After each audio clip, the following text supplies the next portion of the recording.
Hi, everybody. We've moved now from Clubhouse to LinkedIn Live, also Facebook, YouTube, and Twitter via Periscope. So we're going to pick up on the discussions that we had on Clubhouse. I am waiting for a couple of other people to join us, hopefully. But Adam, welcome. Thanks, Tim. And Rob, welcome. Thank you. Good. It was actually a cheeky way of me finding out if your microphones were working and stuff. No one will know, will they? Because I suddenly, when we were on Clubhouse and we were on here, I had all the different voices in coming, and I was thinking we're going to get some echo or something. But so let's. Funny, isn't it that we said one of the things that's so lovely about Clubhouse is the fact that it doesn't have any video. And now we're on video, and all of a sudden I feel much more comfortable for some reason. It is. I don't know. I think it's. I mean, I remember having video calls at the beginning of the pandemic, and people were scared about putting the video on because we weren't used to it. And now we are. So Thomas has joined us. Hello, Thomas. Hello, hello. How you doing? Hello. I'm doing well. That was a great conversation. Yeah.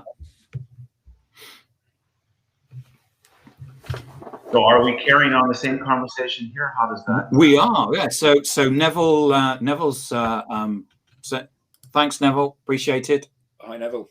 And good friend of ours, Lorena. Hi, Lorena.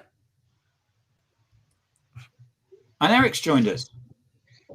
Buongiorno. Buongiorno. You're going to start talking Italian like Robert De Niro. Robert De Niro. Yeah, exactly. Well, that was quite interesting. So that chat. Yeah, very good. So any highlights from today? Yeah, I really like the point that you made there, Tim, at the end with respect to talking about how you can't force people by their job description to be social. I thought that the comment that was made earlier with respect to that and putting it into somebody's job description was a dangerous step backwards, and we've probably all seen that fail. Yes, it's like that old saying, isn't it? Beatings will continue until morale improves, and it's exactly that, isn't it? You can't force people to be social. You can create a framework for them, and then hope that they pick it up and are themselves. But right. You can't be prescriptive about that at all, I don't think. Go on, Eric. Go on. I like the part about, or the part that stuck out was about the whole piece about there's a lot of choice and there's a lot of new. The little bit of chat that Thomas and I had where we agreed that you have to be focused, you have to be driven, you have to get into that whole process and that muscle memory that Adam asked the question, how do we cope with all of this being on all of these platforms? But then the question was about, should we dive into the new, and that temptation for everybody to go, right, run across here now, and everyone run across there. But staying focused, staying active where it's important to be active, but having scouts that are out checking to say there's new territory here, there's new oil in these wells, there's new whatever interest over there is important. Yeah, I like that. I like the idea. I mean, Anita came up with a great thing about the fact that what do companies, which use the word brands, but I took the more of a so a company as big as hers, how do they choose to go on what social media platforms? Yeah. And I loved your analogy of there having to be scouts within an organization saying, we've tried this, it didn't work. We tried this, it didn't work. And one of the things that I think we all have to bear in mind is that 2 months ago, if you'd asked me about Twitter Spaces, I would have told you it was crap. Yep. I went on a Twitter Space like recently, and it was really good. So it's not just about trying it and saying it's rubbish, we're not doing it again. You've got to continually experiment. But I love this idea of that, about companies need to have scouts that will go out, or people that will advise them about what they need to do. I think Totally. I think the other thing is that it's not just about you and the sophistication of the platform and your sophistication of the platform. It's also about everybody else. So, you know, if you're the only one that's advanced and the platform is advanced and the audience aren't, and they don't contribute and they don't have conversations, then actually it's going to fail, isn't it? Because your experience will be a very poor one, because the nature of it is that it is social networking. So you have to be social. Hello, Lenwood. Talking of social. Hello, Lenwood. How you doing? I'm well, thanks. How are you? We're excellent. So we're talking about we've been talking about social networks and why you should be on them. And one of the questions that was raised by Anita was the fact that companies, big companies, brands, how do they decide what social networks to go on? And was Eric, wasn't it? You came up with the word scouts, that we need to have scouts out there to in effect test and try social networks and see whether they're the right things. Do you have a view on that at all? I would just say that with all the social networks, and no matter what you're doing, you have to experiment. Experimentation is part of the digital process, and companies at all levels, particularly the user level, end user level, have to learn how to test the different channels, their content on different channels, to see whether it works, and get comfortable with failure. You know, if something doesn't work, it's okay. You try that somewhere else. And that's quite a big cultural change, isn't it? It's being comfortable with failure. Absolutely. Yeah, that's really part of building the new digital culture, the culture that's needed to succeed in the digital world. All innovative companies, and every company needs to strive for innovation, or strive to be innovative. And so you have to have a culture of people willing to experiment, where people are resilient so that they can rebound from failure, and where management accepts failure as part of the process, part of the learning process for the organization. So those are big cultural changes for everyone. Yeah, I think we've all worked for organizations where blame was the culture. I was talking to someone. I was talking to someone online the other day who was telling me that I said, you know, I've made some mistakes, and they're like, no, you've never made a mistake in your life, Eric. You've just had learning opportunities. And I said, well, I've made some absolutely howling learning opportunities in my life. Yeah, that's it. That's part of being a learning organization, right? Being able to fail and experiment and fail, learn, and do that very quickly. Very important part of the cultural change. Well, Ken Robinson said in his TED talk, didn't he? He said that in order to be creative, you have to be prepared to fail.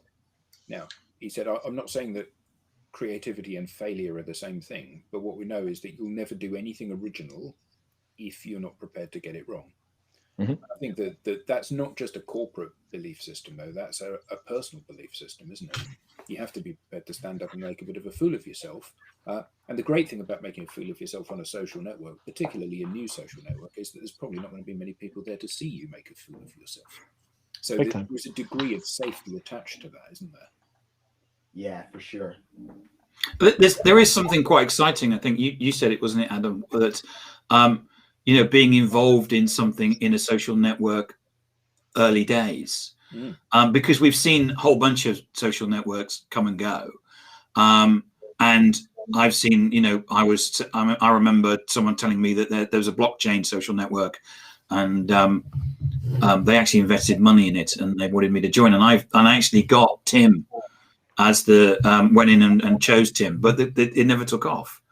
But it's really exciting to get involved in a social network, and it's taking off, and people are talking about it. Yeah, for sure, definitely. And yeah, but the early days for social media in general. Sorry. Yeah. No, that's okay, Lynn. That's okay. I was just going to say, but it's still really important as to what everybody was saying earlier, to have those scouts or change makers. I think that's the term that probably applies as well. That are actually doing that and bringing that to the team and bringing that to the organization, so you can see what in fact is a good fit and see whether or not it fits into that process that you want to create. Eric, I suspect that Eric would be a real taskmaster when it comes to that process, right? Because I think that's got to be the most common word I hear coming out of Eric is process, and it goes, oh my God. But that's still a good thing. You have to have some process, right? Oh, totally. That okay. This is going to sound like a humble brag because it was none of my work. I merely pointed in a direction and helped people pack some bags. But one of our clients got a massively viral post.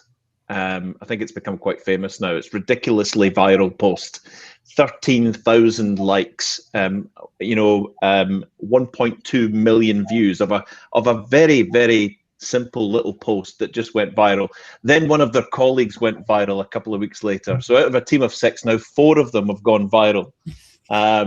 And they have this virality competition now because it's become fun and games, right? So that's the C-suite group we were talking about earlier that have put social right at the heart of their daily business. And one of the remainders that was always there is their head of sales in America, over in Reno, Nevada, was getting quite frustrated because he got a viral post yesterday. He's now up to 500 pieces of engagement and several, I think 11,000 views on this piece of content. He's made new connections out of it. He's got on calls because of this, and he's very, very assured that this simple little post again is going to result in some commercial interaction for that organization. That's got to get you excited, right? And that's by following a process. Yeah, that's and I think that's important. I knew you were going to sneak that word in there. Yeah, and I think that's important, Eric, isn't it? It's not just about going viral; it's about getting the commercial interaction. Totally, because the virality itself is useless. It's what you do with the virality, right? It's what you do with it. How you turn that into real life chat. Right. Yeah. And that's the thing that so many people are missing about the social media opportunity, is that you can have a process where you're turning your conversations, your social interaction into those likes, comments, all that stuff into the commercial interaction. So it's strategic social media, right? It has a purpose. But you know what's so powerful, and just jumping off of what Eric was saying and yourself as well, and what is, if you put up a viral, or somebody puts up a viral post and you like it and then you comment on it, and this has got to be, and I've had this happen a few times, and suddenly, and it doesn't matter where it is, it could be LinkedIn, it's actually more often Facebook, to be honest, but in any case, the CEO or one of the senior people in the company jump in and say, hey, thank you, Thomas. That was really interesting. This is why we're doing that, I think.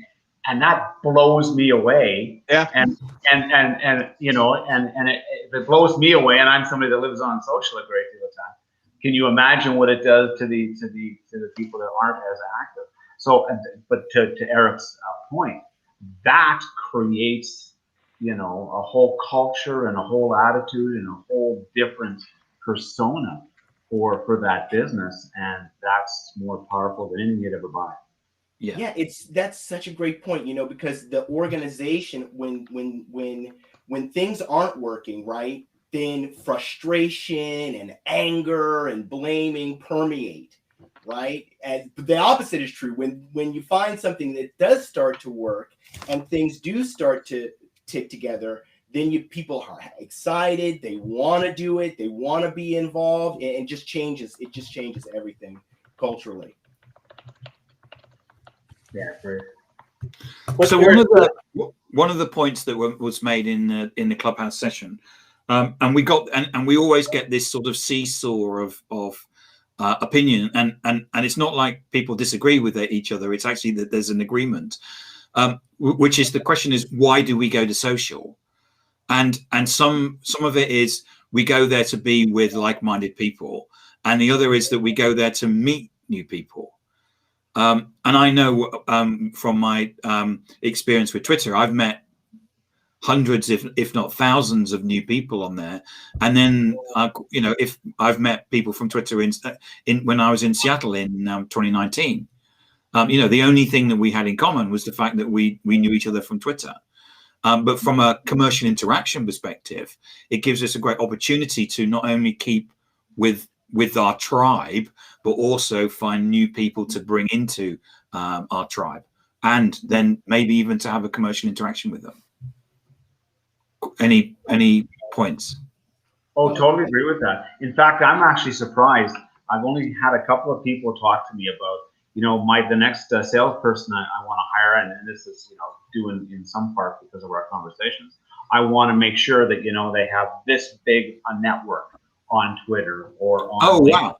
And in fact, they're actually prioritizing the people they're bringing in to interview and talk on that basis. And then they're asking my opinion. Can you take a look at their profiles and tell me whether or not I should be hiring them?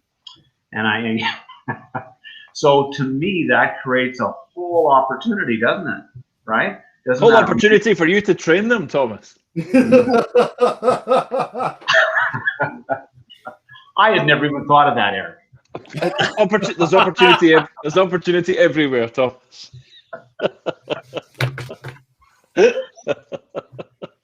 But it's interesting, Thomas, that people are interviewing based on and actually putting a qualification, that they're stipulating that there needs to be social, because that backs up what Gartner's saying.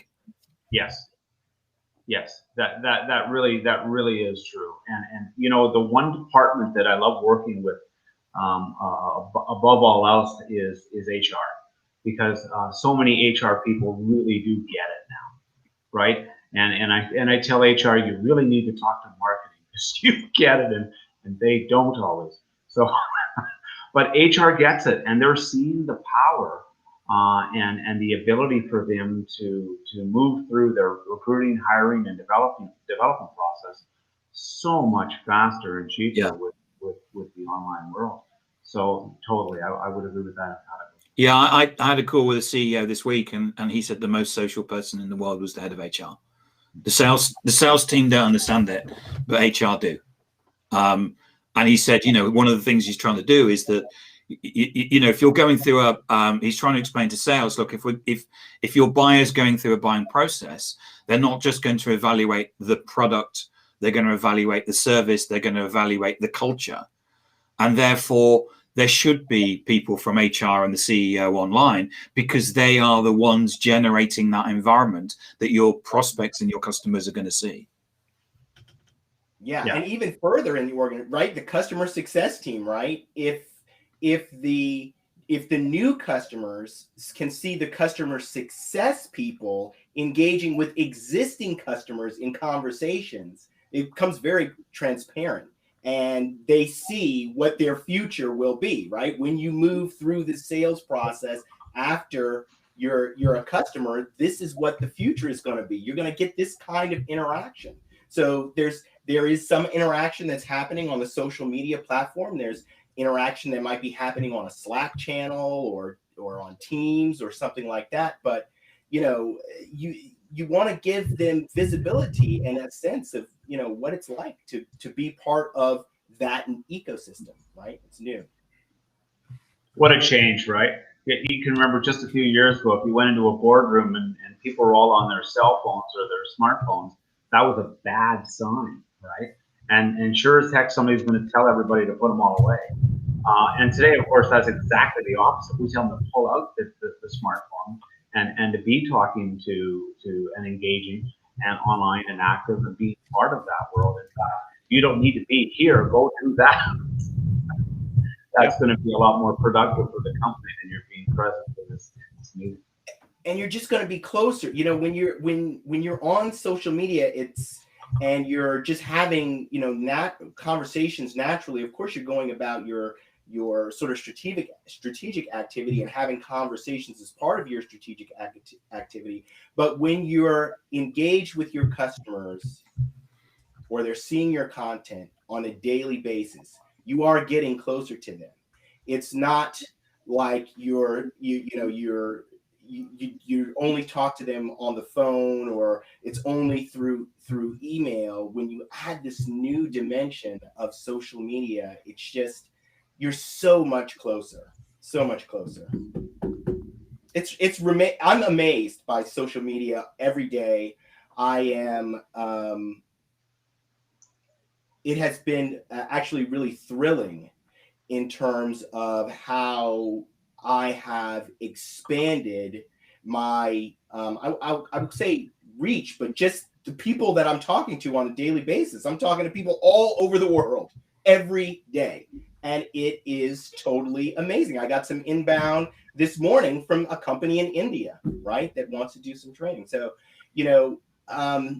it's just amazing to me. and that can happen overnight. It's not something that it's going to take me 60 2 or 3 years to become an international company. I mean, in 30 days you could be an international company, and that is really remarkable. Social media just deletes boundaries, doesn't it? Deletes geographic boundaries. It doesn't exist anymore. It doesn't exist. It does delete those boundaries, but only when people are social. So hearing you speak, Lenwood, I mean, there's a really strange paradox here, is that anybody who is able to have a social interaction with another human being or group of human beings has all of the tools at their disposal that they need to be an absolute rock star on social. The fact remains that most people aren't. And the reason they aren't, they're not, is that they don't remember that it's about a person-to-person interaction. They don't remember that it's about conversation and about being yourself. So, they think that when they step in, particularly with their suit on as part of their business attire, they step into the environment and they begin to pitch. Now, if they turned up at a party and I walked up to you and shook hands with you and say, "Hi, Lenwood, I'm Adam. I sell pens. Can I just go through the benefits of this pen with you?" It would take about 5 seconds for you to turn around and walk away, or just to punch me and knock me out. Because actually it's not an appropriate way to behave. Everybody in the world gets that. And yet you step onto social and people forget that. And that's where the problem comes. And so much of our time is spent reminding people, be yourself, be friendly, be helpful. That's what people want. That's what people expect. That's what these platforms were created for. If you think about the Facebook mission statement, now you could argue that Zuckerberg isn't the god that everybody thought he was perhaps at the beginning, but the mission statement is beautiful, isn't it? To make the world a more open and connected place. And if we all took that as being our own mission statement on social, it would be a much better place. Yeah, here. So anybody watching, if you've got any questions that you want to raise and you want to ask the panel, please ask away. Please, we love questions. Make them as difficult as you want or as easy as you want. Please ask questions. Get Adam to do the old Jordan Belfort "sell me this pen" as he was about to start there. It all went a bit Wolf of Wall Street there for a second. I was curious, and I wanted to ask everybody on the platform this morning. Yeah. Have you been on a session or in a session with Clubhouse where there has been a little bit of an eruption on the basis of a debate? Let's call it an active debate. I'll call it an argument over this point or that point. Have you seen that live on Clubhouse yet? I've heard about it. I've heard of a few instances where people have lost it a little bit, but I've never witnessed it. Have you, Thomas? Yes. Oh. Yes, just happened yesterday, in fact. Wow. And did you go back and apologize? You're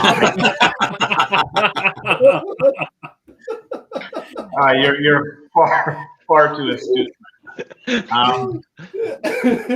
I did not, but I certainly did enjoy what came after the fact, right?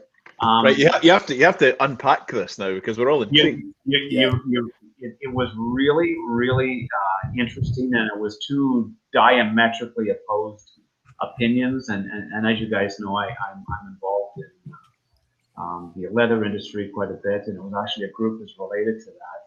And it was the whole sustainability against, the vegans basically against the vegans. Just to explain, when Thomas says he's involved in the leather industry, it's actually he's got a client that I'm just not helping. And thanks to Shima for her comment. Thank you. All of the imagery has now been changed. I'm not even sure I can continue the conversation. But nonetheless, it was a very, very interesting event. And I was really impressed with the moderator in that particular group because, of course, you have the opportunity to just close people down, and I think you can remove them. And they didn't.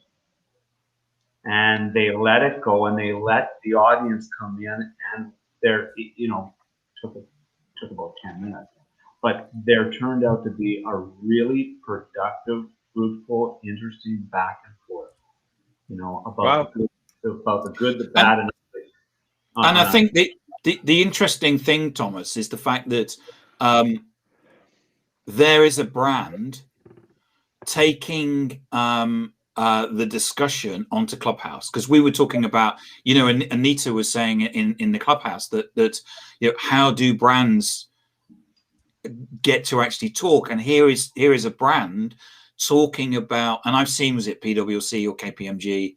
Sorry guys, you all sound the same. Talking about, was it Internet of Things or taking conversational subjects and creating a discussion and a conversation from it. So well done to your clients.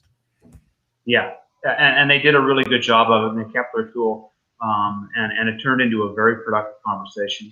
And even the two people that were button heads in the end both appreciated each other. It was actually really. You see, Thomas, that's what. See, thanks, Kevin. That's why I had to clarify the situation. I mean, when you said you were into leather, I mean, I had to frame that.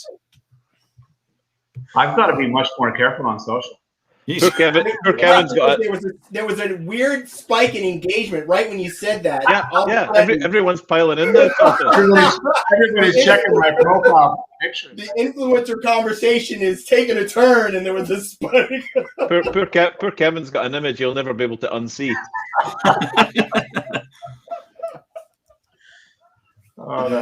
Oh boy, too funny. But I think the more we invite that, and the more we create environments where that's acceptable, and the more we let our people do their own thing and be creative and be online and social, and the more we try all these other different channels, and your example with respect to Gary Vee was so spot on. You didn't turn out to be the best channel, but he learned skills now that are applicable to all these channels that have taken in that technology. So I mean, that's what we want people doing, being themselves. And I agree with Kevin. I mean, Gary, Gary, everything he pretty much says is of value. And I think it was, for me, it was one of those things, because I saw him going saying, Snapchat is really big. And it was something that that drove me into Snapchat. I actually had a new partner at the time, and she had a 17-year-old. And I actually used Snapchat, and actually learning Snapchat actually enabled me to have conversations with that 17-year-old.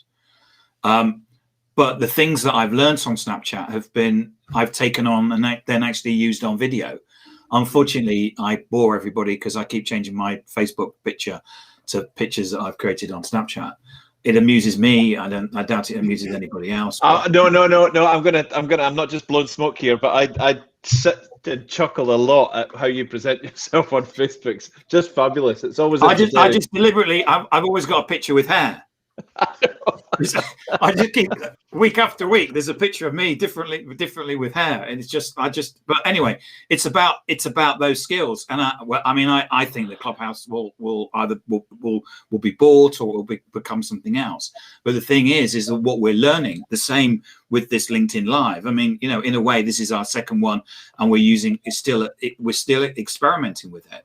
But this whole medium of restreaming as well is just something that we need to get into, because we need to understand it. something you said, Tim, sparked a thought. We're learning even as we're using Clubhouse and so on. How do you think the whole format of the different conversations on Clubhouse might impact the way we do live events going forward? I can envision some of the learnings from what we've got here really changing the whole panel moderator type. I agree. situation. Why wouldn't you run your sales kickoff on Clubhouse? Yeah. It's free. I know that generally people will say, I want to see the person presenting, but you can use it. I have a friend in Seattle. She's just launched a book where she's just currently crowdsourcing the money to.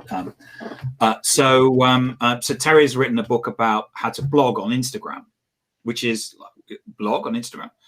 Anyway, so she's in Seattle. So we agreed to meet up on Clubhouse to talk.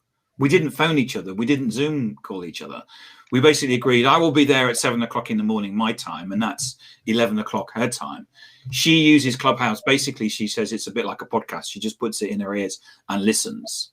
And then we agreed that we'd meet at that time. And then we went and had our own private room and had a chat. So just saying your point about the fact that we can be using it for our own, for different things. Yeah, absolutely. I really like the idea of using these platforms together, and I really see the having an event that is live streaming for the people who want to be able to see the presenter. And there's also some activity happening on Clubhouse or some other social media. I haven't quite worked out in my mind how that works exactly, but it presents different kinds of opportunities and different kinds of experiences based on how people want to experience things. And I think there is a way to manage that so people can have the experience that they want to have. And that's ultimately going to increase engagement across the whole spectrum, right, of the audience. What's the word I'm going to have? Their desire, their how they want to experience it, right? Because if you want to have a Clubhouse type experience, but you can't have it, or you can't be part of the experience live, right? That's streaming made it possible for people who couldn't be there live to be part of the event. And I just think that this also creates an opportunity for people who can't be watching it to be part of the event, and they can experience it just with their ears.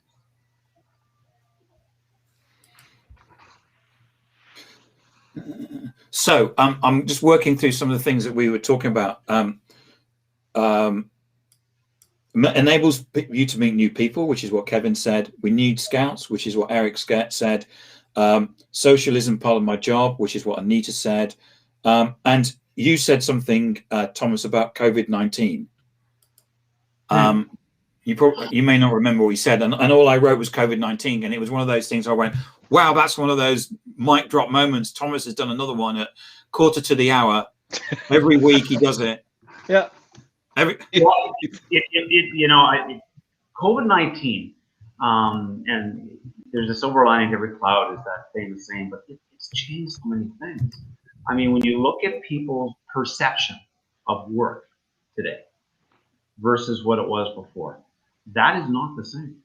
When you look at how people are communicating internally in an organization, that is not the same. When you look how people clock in and clock out of their daily jobs in many cases, that is no longer the same. And therefore, all these things with respect to how they communicate and take advantage of that or not is all changed.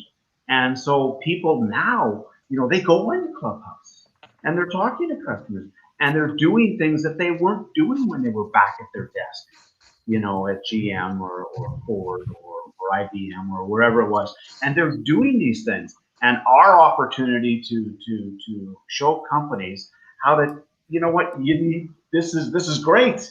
You need to get your arms around this. This is something you need to leverage as a business. And they can see that now. And this very behavior was always there. It's only now become much more apparent how effective it is because of COVID-19. So that's where I was going with that, if that helps. That's a great point. You know, widely held beliefs totally deconstructed out of necessity. Yes. Management's belief about productivity, right? If you had said pre-COVID-19, talk to any man, there's, you know, must be in front of me, must be able to see them in order for them to be productive. Seats, you know, butts in seats. That's what I want. Absolutely. Just totally destroyed. Where's Steve gone? Where's Steve? Has he had a 2-hour lunch break? Exactly. And now, although it should have always been, and now it's about, did the job get done and how effective was that, as opposed to, as Tim is saying, were they here from 9 to 5, whatever that is. That's gone.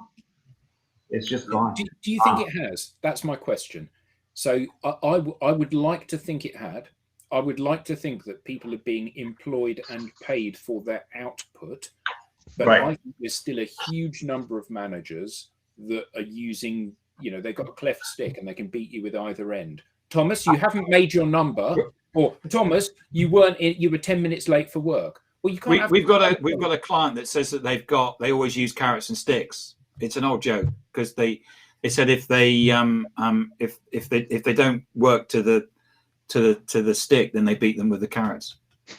I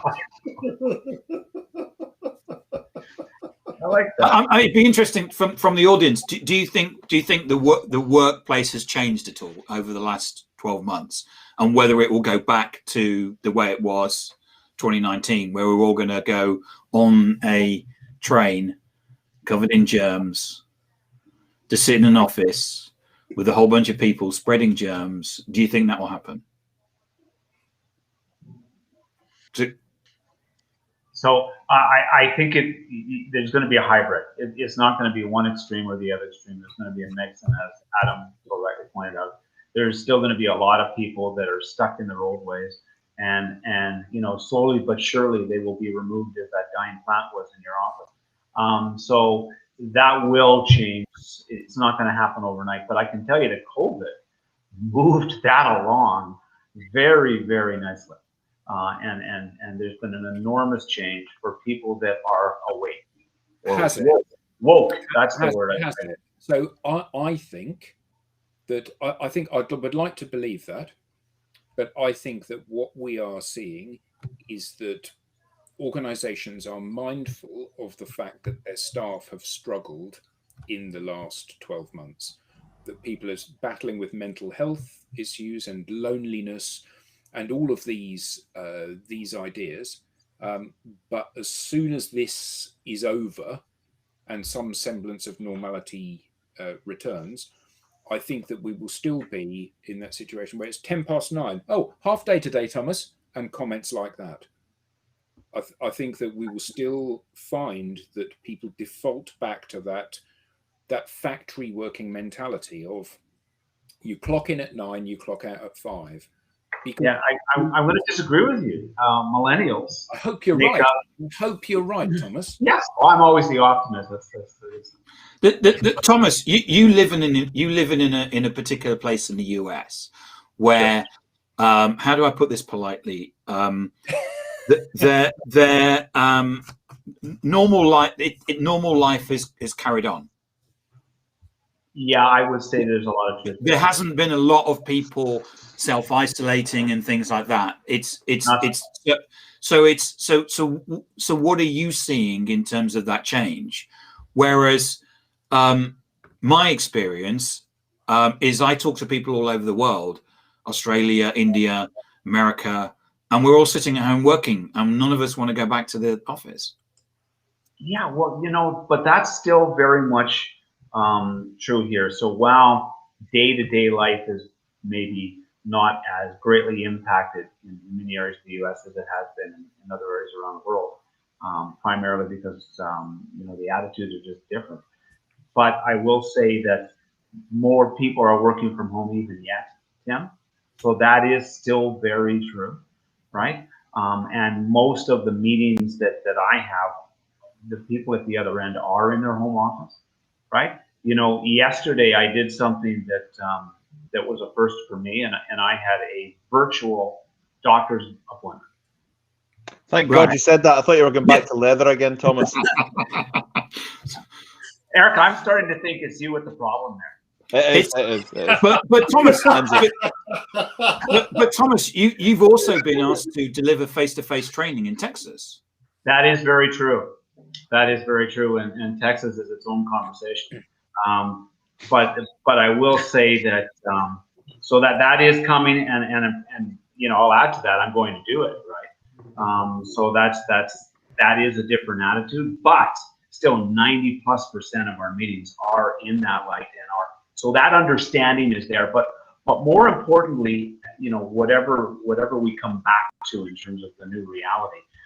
That's going to be an expectation now. So it's going to be A, do you want to come here? Or B, do you want to do this?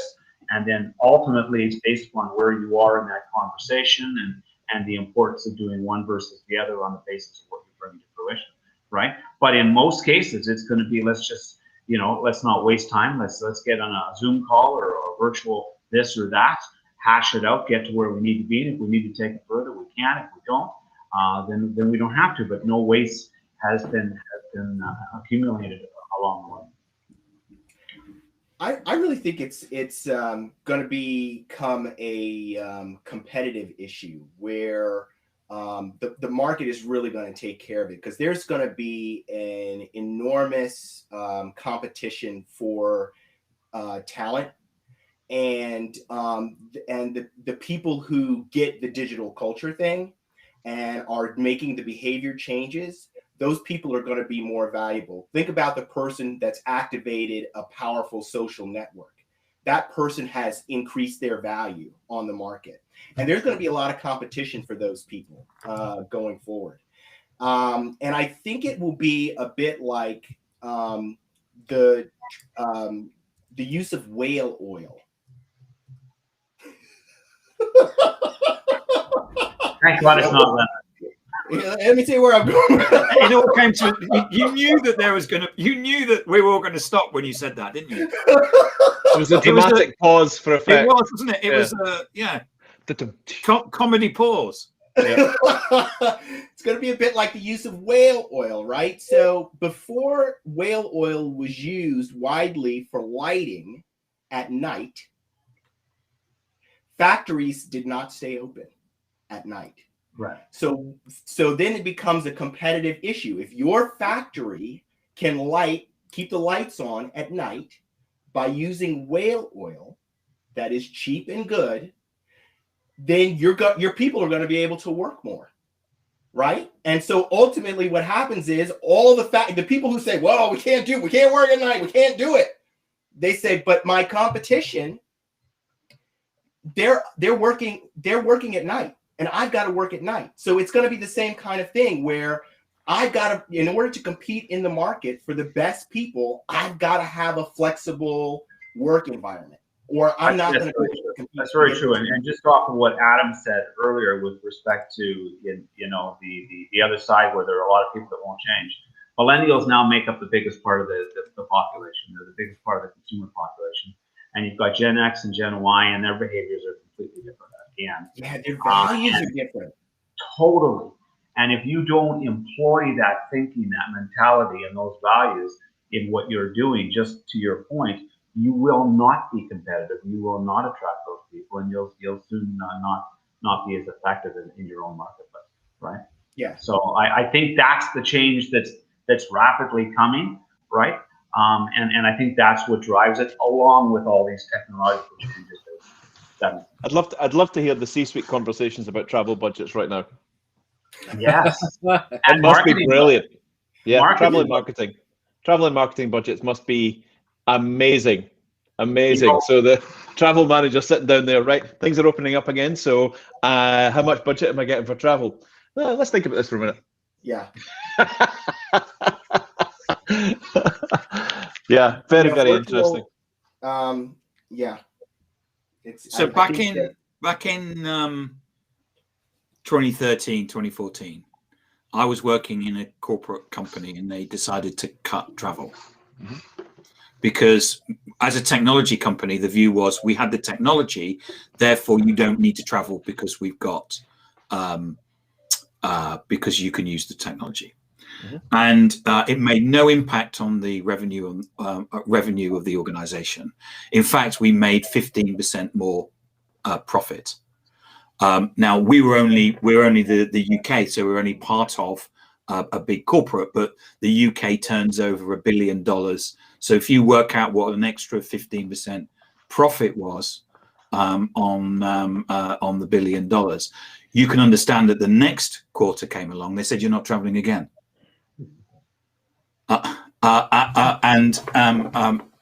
So I was told on the QT that one of the UK banks has done an analysis, and they reckon that they make an extra 2 pence. So that's what $3 for every pound that they make. So every $1.30. And if you think about a bank makes billions and billions, by getting rid of all of their real estate and all of their buildings, that's how much additional profit they can actually take to the bottom line. Yeah. But I like going into the bank and put it's not there anymore. It's more of the offices rather than the Yeah, the office is going to be something different. It's going to be something different, something smaller. I think I don't know what they're going to do with these huge corporate campuses, but I just think that is going the way. That's going away. Just doesn't make sense in this telecosm that we live in. This what? Telecosm word of the week. Yeah. I think whale oil and telecosm and leather. Yeah. What a I don't session! think I'll ever bring that up. Telecosm. Yeah. Right, we're experiencing the telecommunications revolution. I mean, this is, telecommunications is transforming everything. Everything is built on a huge telecommunications infrastructure, right? And now with 5G coming, but you know what I would say to that, Lenwood, is telcos are they're at the pinnacle of the worst when it comes to customer service and customer experience. And yet they are the providers of much of the digital technology that we're using right now. They are the worst, right? I mean, I don't know if you've ever tried to get, and I can't speak for the UK, but I can certainly speak for North America. You can, Thomas. It's you worked it out. It's the worst. Telco companies are the worst for customer experience. The worst. Well, I can speak for England. I can't speak for Scotland. They're very good here. Very good. The Scottish take pride in their telecommunications. Big time. Big time. Hello there. How are you today? Let's have a wee cup of tea and chat it over. Yes. Can I just circle back to telecosm, because I just found in the free dictionary it up as well. So, coined by noted technology guru George Gilder, the telecosm is a world with an abundance of bandwidth. I like this. Gilder compared the early microcosm to the telecosm, the former being a world with an abundance of transistors and a scarcity of bandwidth. The telecosm is the opposite, an abundant bandwidth with a scarcity of transistors. The transistor scarcity is due to the ever-decreasing size of handheld devices. And what did Intel announce today? A lack of chips. Yes. Yeah. Which again is very offensive to a Scotsman. Yeah. A lack of chips. The telecosm is creating just an unreal demand for chips. And the interesting thing is that the pandemic has only accelerated that, right? It's not the demand is just exploding for everything, even more than it was before. But I've got Gilder's book. That's how come I know his book is somewhere. And I thought you'd made the word up, Lenwood.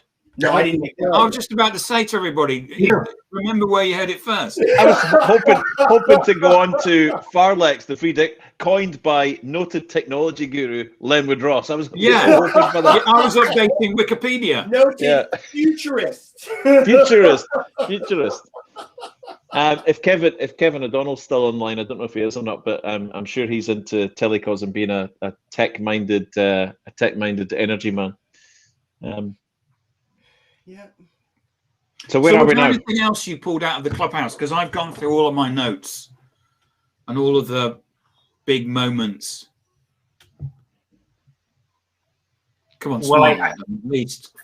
Well, I think that Clubhouse has legs, and I think that the point that Rob made, which was, that really lit the light bulb for me, because I'd forgotten about that, and that is there's another wave coming, and that wave is, as Rob so rightly pointed out, is that Android is about to come on. I don't know if it's actually been given a date when Android comes on, but when it does, that will absolutely create a second wave into Clubhouse, and that impact will make a big difference. If nothing else, it's going to increase its sell price to whoever ends up buying it. But it's definitely going to. It's not going away anytime soon. And even while you said, Adam, that it's not necessarily the best with respect to how it does it, it is the best in terms of its promotion of itself and how well it's done. Yeah, absolutely. And I think more companies can be using it. That's for sure. That's something I would recommend. So I'm very sorry, everybody. I have to jump off because I have a call. Yeah, you have a one-to-one, don't you? And it has been a pleasure, as it always is. Thank you to all the guests for your great questions and interaction on this, and thanks to the team. And I'll see you all soon. Have a great weekend, everyone. Same to you. Thanks, Adam. Thank you. Thanks, Adam. Have a good weekend. And then there were 5. Our telecosm shrunk.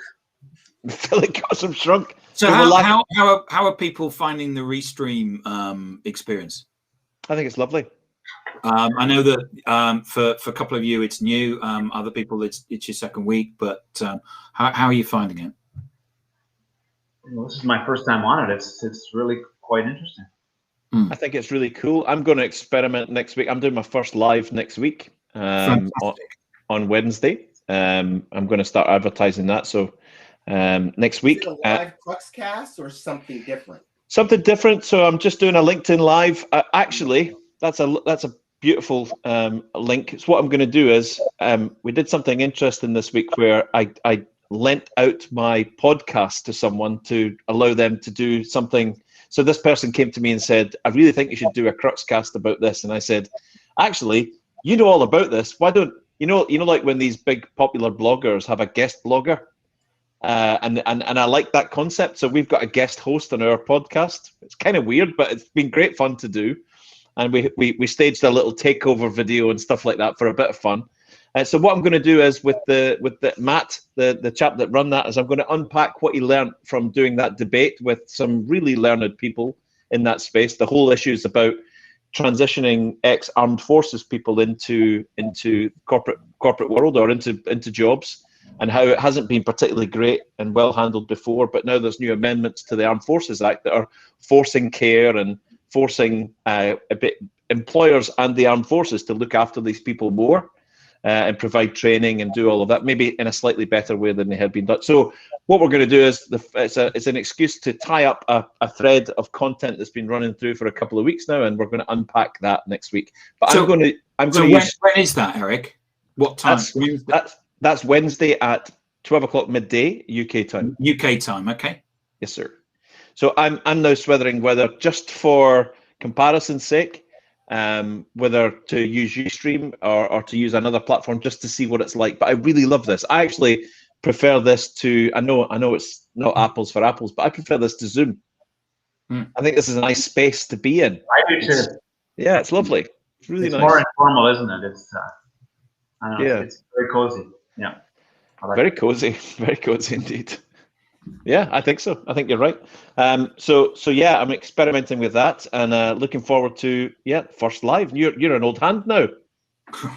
Yeah. You got it. I don't know if I mean Adam's not here, but he's got live. It says in the instructions you have to use it in 60 days. Or 60 days. Yeah. 60 days, yeah. And keep using it regularly, right? Yeah. Yeah. So yeah, and thinking of nice diverse. So I'm personally planning on using lives in a slightly different way. So Cruxcast is about a person's journey. I'm going to do lives about a subject. Right. Okay. So, and we'll see how that works, and maybe in a couple of months review it. So that's the kind of position I'm taking. But you're doing great with these. But even from a practical perspective, I don't know if everyone knows this, but even for those that are listening, if you go into Tim's profile right now on LinkedIn, it's amazing what doing this live does to Tim's profile right now. I'd like to check that out. Yeah, go for it. It's look at what it does to Tim's profile.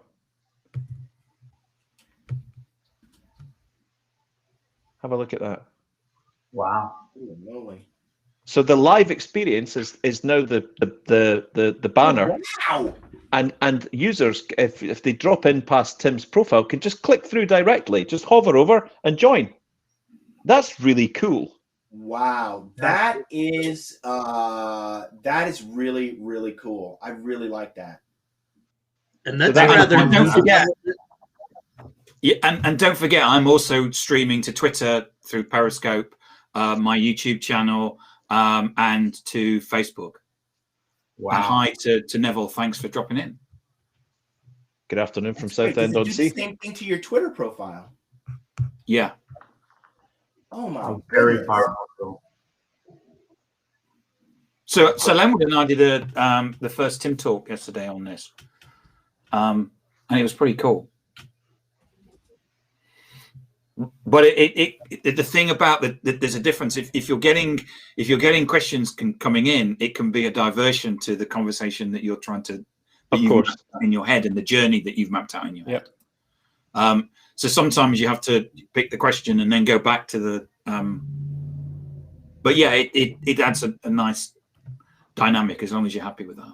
Yeah, I really like this Restream, and I like the engagement that it gets, and I think it's only going to grow as people start to use it and see. Of course, in your head and journey.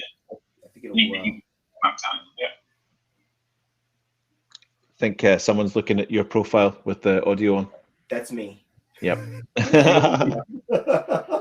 And just this whole live thing has become. So there's a funny story about LinkedIn Live with me. Tim, is it okay if I share my funny story? Yeah, I think it'd be great. Yeah. I mean, I love a bit of self-deprecation because it's an absolute storm. So it's better than self-defecation. Yeah. So about 6 months ago, and I looked on the open tickets. Make sure that you name people in comments, right? Okay, cool. About 6 months ago, I applied for LinkedIn Live, and I don't know, I can't link back to the day, but LinkedIn ignored it and closed the ticket without even feeding back to me. But it stayed visible as a closed ticket, and I then reapplied again about 40 days ago and was rejected again. I think I was rejected because of the first application, because when I looked back, I was like, oh, dear Lord, what was I thinking? I thought at the time, I read an article that there were so many LinkedIn Live applications at the time that the one or two people in your region that are looking after this are just swamped. So I thought, I'm going to stand out. So I applied via the medium of rap. No. True. Rap music. No. So I wrote what could have been confused as like a really bad poem, but in my mind was a little funny rap application. That the person, when they get it, they rap it to themselves. They rap it to themselves. Yeah. So it had the most, and I read this and I was like, so can you give us an example of what the rap was like? I think I might have been like, I'm trying to think back to a particular time. Did I have like maybe an infection or like something? I was on strong medication, because I was reading it going, what have you done? What have you done? What have you done? So it was they like were trying to figure out the beat. That's why it was like, should we?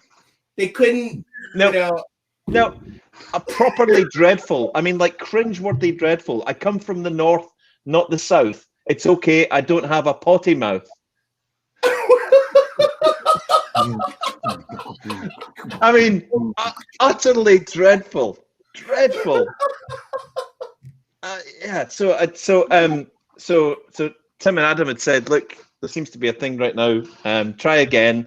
Just go for a run of time for quite a long time. I've been putting quite a lot of native video on, quite a lot of slide decks, blogs. So I've been kind of, being a good member. And I applied 6 hours later. Boom, in. Granted. Nice. So there was an article put out by Andy Foote, who if those don't know, Andy Foote, FOOTE, and he basically said that what they do, LinkedIn, is that they come and look at your profile. It's a manual process, and what they look for is video. So there's some big LinkedIn influencer, I believe, who applied for it and didn't get it. And she went ballistic. And then someone pointed out, yeah, but you don't do any video. So you need to be leaving a trail of video. So with my Tim Talks podcast, I do a video every Monday. There was that audit trail of video. So I got it, and Eric's got it because he's got Crocscast, and you do a video on Wednesdays, don't you? A piece. Yeah, and I'll also do every opportunity, if I can introduce something with a little 1 minute video or something, I just try to get as much video credit on there as possible. And it, in 6 hours. And video seems to be a lever to LinkedIn Live. Native video as well. Native, yeah, uploading the video. Yeah, I was talking to someone the other day. They said, "Well, I'm putting a lot of TikTok stuff up there, and it's not really working." But it's not native stuff. So no. Yeah. And it's got TikTok logo on it, and you go, yeah, oh yeah, you just spent all your day on TikTok trying to find videos to put on LinkedIn. do you not have a proper job? Yeah, very good, very good. So yeah, my rap was rejected. Unsurprisingly, really, was it? Should have really been more of an expectation than a. Yeah, I know. I'm thinking back. Yeah, again, I think I might have been on like strong medication or something at the time. But at some point, I went, "That'll work. That'll get them." I need to use a little Gestalt thinking here. Oh man alive! What was I thinking? And now this is recorded forevermore on Tim's LinkedIn Live. I'm so sorry. If someone watches the whole of this for an hour, they might find it.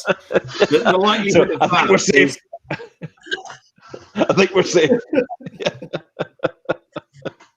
Oh dear. Oh boy. Right. So we've been on here an hour. Thank you so much for listening. Thank you so much for the comments. It's the comments that make this, is the interaction with the audience, the questions, and thank you to the panel, because it's been a lively discussion, and hopefully people have learned something from it. I always learn something from this stuff. It's I'm in an environment where you've got to be constantly learning, and I hope you have as well. It's a good and have a little bit of fun along the way. Yeah, and have a bit of and what was that word again, Lenwood? Telecosm. There we go. And whale oil. And whale oil. You learned a bit about whale oil. You can look that up. Don't forget the leather. Don't forget leather. We're not going to mention the leather bit. I was hoping we'd forget that one. Yeah. It's been a pleasure, gentlemen. It's been a pleasure as usual. Yeah. Thanks, everybody. Thanks for Have the a great invitation. weekend. You too. Have a Bye-bye. great chat.